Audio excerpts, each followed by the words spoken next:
VP Singh ji मुझे एक तरफ ले गए और उन्होंने कहा सतपाल संभल के काम करना। मैं कहा क्यों? कहने लगे कि बेईमानी करने के बाद प्रधानमंत्रियों से नहीं लड़ा जा सकता और हमें और तुम्हें दोनों को प्रधानमंत्रियों से लड़ना है, लिहाजा पाक साफ रहना। उनकी मांगे नहीं मानी गई तो ये सरकार दोबारा नहीं होगी। मेरे यहाँ तो कोई बीजेपी का लीडर किसी गांव में नहीं घुस सकता। मेरठ में, मुजफ्फरनगर में, बागपत में लगातार चीजें बढ़ रही हैं, अभी भी कोई समझौता होता नजर नहीं आ रहा। तो क्या लग रहा है सर, इसका क्या नतीजा निकलना चाहिए और क्या हो सकता है? इसमें अगर सरकार एमएसपी को गारंटी कर दे कानूनी तौर पे तो ये हल हो जाएगा। किसान तीनों कानून वाला मामला छोड़ सकते हैं, चूँकि सुप्रीम कोर्ट ने उसको मुलतवी कर दिया है। सिर्फ एक चीज़ है, उसको भी आप नहीं कर रहे। क्यों नहीं कर रहे भाई? एमएसपी के बिना तो किसानों की हालत भी नहीं, एमएसपी के बिना तो कुछ होगा ही नहीं। एमएसपी आज का नहीं है। एमएसपी जिस कांग्रेस की सभा में चरण सिंह जी ने जवाहरलाल का विरोध किया था, उस जमाने से एमएसपी की बात पास हुई है। तो किसानों की हालत सुधरने का एक ही है कि उनकी एमएसपी होनी चाहिए। Of course minimum support price guarantee होना चाहिए उनको।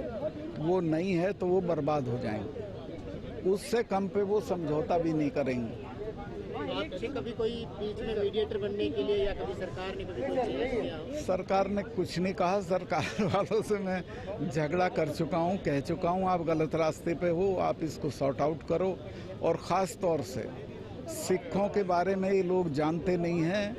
वो तो जब उन पे राज भी नहीं था, निहत्थे गुरुओं ने पूरी मुगल सम्राट से लड़ाई लड़ी, तो उनको तंग नहीं करना चाहिए। दोनों की मांगे नहीं मानी गई तो ये सरकार दोबारा नहीं आएगी।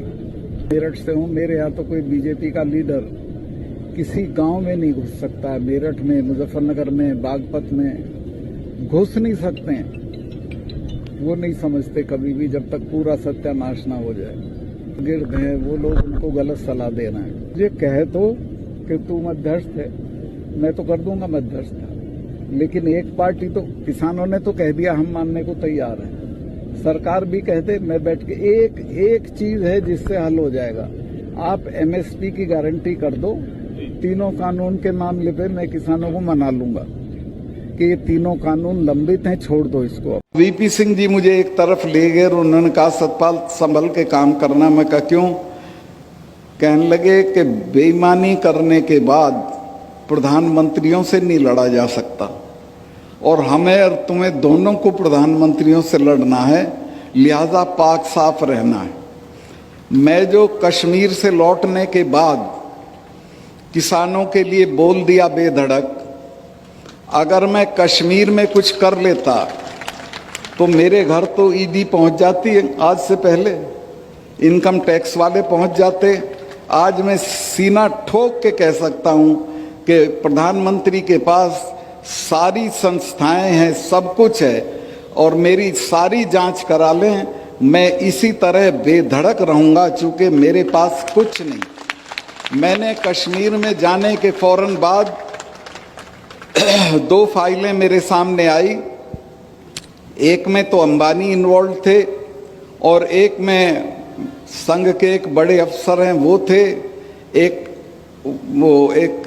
पुराने महबूबा की मिनिस्ट्री के मिनिस्टर थे और जो अपने को प्रधानमंत्री जी के बहुत नज़दीक बताते थे। मुझे सेक्रेटरीज ने दोनों डिपार्टमेंट के बताया साहब इसमें घपला है। मैंने दोनों डील कैंसिल कर दिए।